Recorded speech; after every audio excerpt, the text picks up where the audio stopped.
जय श्री राम। कैसे हैं आप सब। आज मैं आप लोगों से बताने जा रही हूँ कि बहुत लोग पूछते हैं कि जैसे उनका कहना होता है ना कि हम जैसे ही हमारा सारा काम कर लेते हैं, यानी कि वहाँ का जो भी कार्य गुरुजी बोलते हैं वो कार्य हम करते ही हमारा कार्य हो जाए, है ना। ऐसा ही हम सोचते हैं। कुछ लोग ये सोचते हैं कि गुरु शरण जी ही भगवान हैं।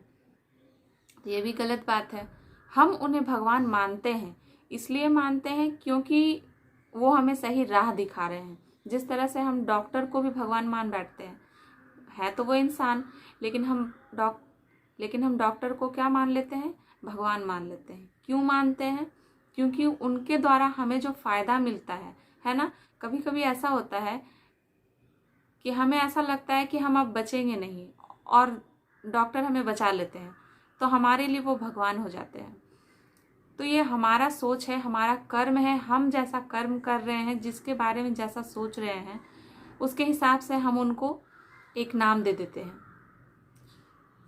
तो ऐसे ही गुरु शरण जी पे जिनको श्रद्धा है, जो जितने भी शिष्य हैं, जितने भी लोग वहाँ जा रहे हैं, तो गुरु शरण जी महाराज ही वो राह दिखा रहे हैं। उस राह पे जो चल रहे हैं उनको फायदा मिल रहा है, और उनके लिए वो भगवान कहलाते हैं। वो उनको भगवान मानते हैं, है ना। हम उनको भगवान मानते हैं। तो ये सारी उपाधि हमारी दी हुई है।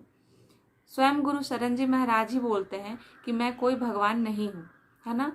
हाँ, भगवान की कृपा उन पे जरूर है, तभी तो वो हमें आगे सही राह दिखाते हैं। और हमारा कर्म क्या है? हमारा काम है उस राह पे सही से कर्म करते हुए आगे बढ़ना, तभी हमारा काम सफल होता है।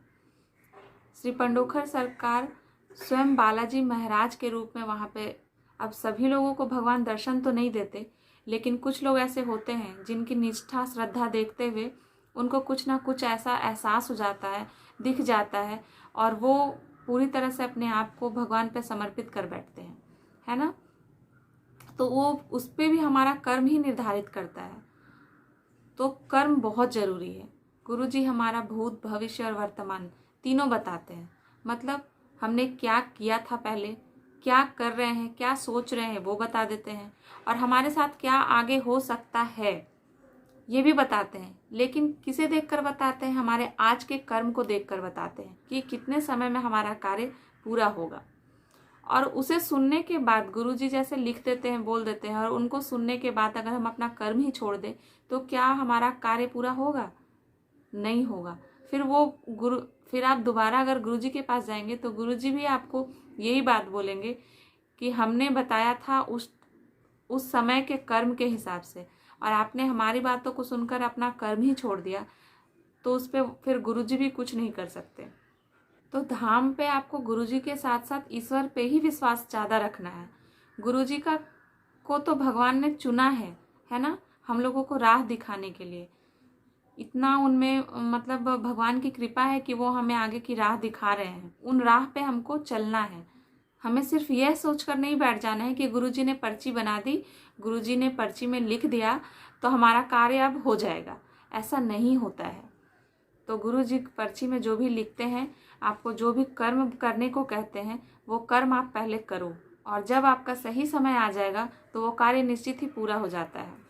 कुछ लोग अपनी अमावस्या पूरी करते हैं तो हवन नहीं करते, हवन पूरी करते हैं तो रामायण नहीं करते, है ना। और अगर तीनों कार्य कर लिए हों तो ये जल्दी मची होती है कि हमने तो अपने तरफ से सारे काम कर लिए, अब बस, है ना, जल्दी से जल्दी काम हो जाए। तो हमें जो कार्य करना था वो तो हमने पूर्ण कर लिया, है ना। लेकिन अब हमें इंतज़ार भी करना होता है सही समय का, और वो समय गुरुजी लिख कर आपको दे देते हैं। तो आपको अपने सारे कार्य करते हुए ईश्वर पर पूरा विश्वास और आस्था के साथ उस समय का इंतज़ार करना होता है जो गुरुजी ने लिख कर दिया है, और उस समय में हमारा कार्य जरूर पूरा होना ही होना है, बशर्ते हमें अपना कर्म करते रहना है। अब कुछ लोग बोलेंगे कि इंतज़ार तो हम ऐसे भी कर सकते हैं, बिना पूजा पाठ किए, बिना गुरुजी से मिले हुए, है ना। तो इंतज़ार तो हम कर सकते हैं, लेकिन कब तक? हमें यह नहीं पता होता कि हमें कब तक इंतज़ार करना है। पर हम जब गुरुजी से मिल लेते हैं, उनसे बातें कर लेते हैं, है ना, अपनी परेशानियां ईश्वर के चरणों में छोड़ आते हैं, तो गुरुजी हमें ये बता देते हैं कि आपकी परेशानियां यहाँ इतने दिनों में खत्म हो जाएगी। तो एक संकेत वो दे देते हैं और हमें यह विश्वास रखना है कि इस समय में हमारा कार्य पूरा हो जाएगा। तो सिर्फ हवन कर लेने से, रामायण कर लेने से, पूरे पूजा पाठ कर लेने से ही हमारा कार्य नहीं हो जाता है। हमें पूरी आस्था और विश्वास रखनी होती है। ठीक है, अभी आप देख लो, कहने का मतलब है हम पूजा तो कर रहे हैं पर हमारा ध्यान कहीं और है ना। हम आरती कर रहे हैं पर हमारा ध्यान कहीं और है। तो हम भगवान को क्या दे रहे हैं?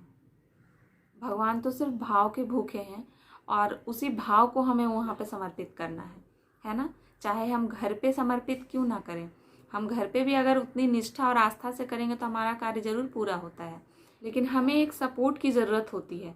होता है ना, घर परिवार में भी एक सपोर्ट होता है कि हाँ मैं हूँ, तुम्हारे पीछे मैं हूँ। तो उसी तरह शरण जी महाराज हमारे सपोर्ट बन के खड़े रहते हैं कि मैं पीछे तुम्हारे खड़ा हूँ, और वो पर्ची में लिख कर ये आपको दे देते हैं ताकि आपको ये विश्वास हो जाए कि आपके कार्य होने ही होने हैं।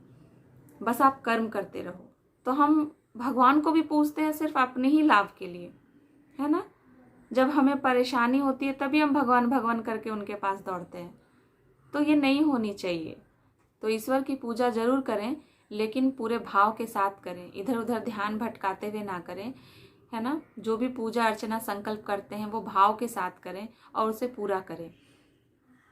और साथ में ये भी नहीं होना चाहिए हम पूजा तो कर रहे हैं लेकिन घर के बड़ों छोटों का हमारे पास कोई वैल्यू नहीं है ना। बाहर में किसी दुखियों का, गरीबों का कोई वैल्यू नहीं है।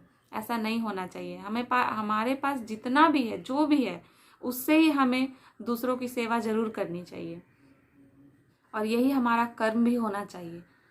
और इसी कर्म को देखते हुए हमें भी सफलता प्राप्त होती है। तो मैं गुरु जी की बातें सारी सुनती हूँ ध्यान से, और गुरु जी की बातें सुनकर मुझे जो मैं ग्रहण करती हूँ, उनकी बातों से जो मैं समझ पाती हूँ, वो सारी बातें मुझे लगता है कि मैं आप लोगों से करूँ और वही बातें मैं आप लोगों से बताती हूँ। तो भगवान निश्चित रूप से पंडोखर धाम में विराजमान है। आप पूरे विश्वास और आस्था के साथ अपने धर्म और कर्म करते चले जाएं, आपका कार्य जरूर होगा। जय श्री राम।